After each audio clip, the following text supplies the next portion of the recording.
Thank you for joining us for this week's edition of Crop Tech Consults. This is Isaac Ferry, and in this episode, we're going to tackle the importance of analyzing field size yield trials by soil type and management zone. Today we're going to talk about the importance of interpreting yield in your plots by soil type. So it kind of piggybacks on to what we talked about last week, the importance of using the scale cards out there in the field to actually measure, to back up what your yield monitor is seeing and make corrections if need be based upon those scale weights.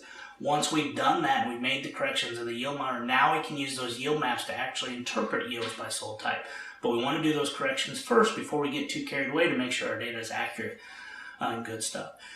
This is especially important when we're talking about VRT planting, multi-hybrid planting, variable rate population, variable rate nitrogen. We can lay out some really cool plots with that type of technology, but we still need to go back to those scaled plots, strip trials across the field, so that way we can figure out what is the error in each one of those strips when we're using the yield monitor. We can scale it in AgLater SMS software or FarmWorks software to take out that error. And then once we've done that, we can start to analyze these fields by soil type. So we can lay out our plot protocol all the way across, get our treatments laid out. No matter the width, we want to get some replications in there so we get our multiple treatments across that field side by side as we go across. Multiple replications in the field are going to be best, and then if it's a long-term study or a wide-range study, multiple fields would even be better. Here we'll focus on just these two passes. And in this case, A is the check, C is the nitrogen inhibitor. From the yield, the corn price right now and the cost of the inhibitor, we're estimating about a 2 to 3 bushel cost for the inhibitor. That's what it's going to cost us to actually buy.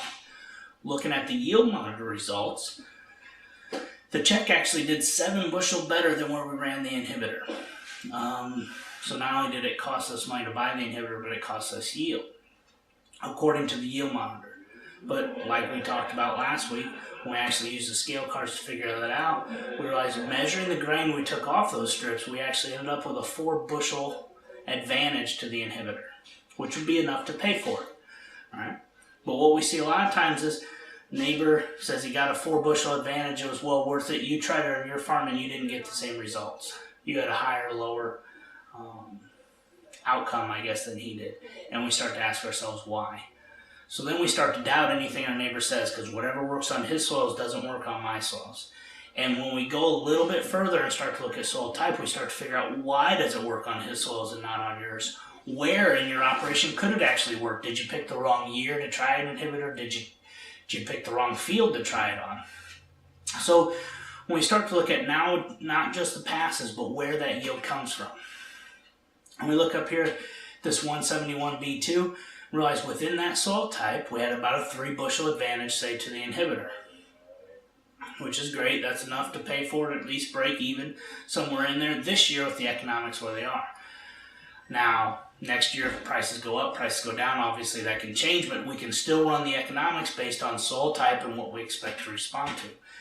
Now, within the 68 is a little bit different. We actually had a 5 bushel response. So in this lower lying area, where we saw a lot more wet soils, wet feet, rain accumulation, water accumulation throughout the year, we actually had a 5 bushel response. So the difference between 5 and 3 isn't real big, but it's almost double when we're looking at response, and definitely enough to pay for the inhibitor. All right, so when we actually separate these different soil types out, what we notice is this 171B2 at 3 bushel, this 68 at 5 bushel, and this 749B down here at 1 bushel, not enough to pay for. And that's probably what we'd expect looking at some of these different soil types. Now, obviously, this is just 2 strips, and we'd want to replicate this through the field to be able to look at an average of those passes across. But now it starts to make sense. All of a sudden, I got a lot of timber soils, a lot of rolling ground, and maybe I'm looking at differences in my fields. I'm going to either get a 1 bushel advantage or a 3 bushel advantage, and when I average that out, it's not enough to pay for it. But my neighbor's farming, the farm that he's remembering is this 68 soil type. All right. All of a sudden, he's got a lot of 5 bushel advantage zones out there, and so his advantage overall looks quite a bit better. Now, if we're starting to sharpen our pencil, and now that we have this data, whether it be from our neighbor's farm, our agronomist, or our own farm, in any given year, and we start to do this years upon years, we get some good data out of it. But now I'm starting to sharpen my pencil, looking at the economics of things, trying to figure out where can I cut, where do I don't want to cut. So when I look at my fields, I can make a priority list. We're looking at, say, inhibitors in this case, or fungicides, whatever it may be. If I have a field that's 50, 60, 70%, this 68A, I'm going to make sure that I don't cut the inhibitors from that field. But my next field's a well-drained timber soil, a lot of 171B, some 749s in there. All of a sudden, my return on investment for the inhibitor isn't going to be nearly as good. And if I'm looking for places to cut to be able to not decrease revenue, but decrease costs, those would be the fields that would be on the chopping block to start taking away some of those added programs, added treatments out there.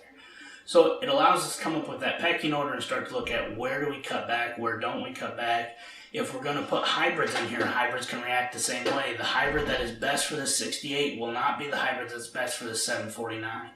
And by analyzing out by soil type, not just how the hybrid did, but where in the field did it yield and how does that compare to other areas, then you start to place those hybrids. So the hybrid that is best for this farm down here is not going to be the same one that it is here. And by collecting this data by soil type, we can start to differentiate those hybrids too. Your top yielding hybrids overall or in the plots next door may not be the ones you want to plant on your farm if those hybrids are taken off fields that don't mimic the soil types that you have in your area or the conditions that you're going to see in your field itself. Remember to tune back in next week for the next edition of Crop Tech Consults.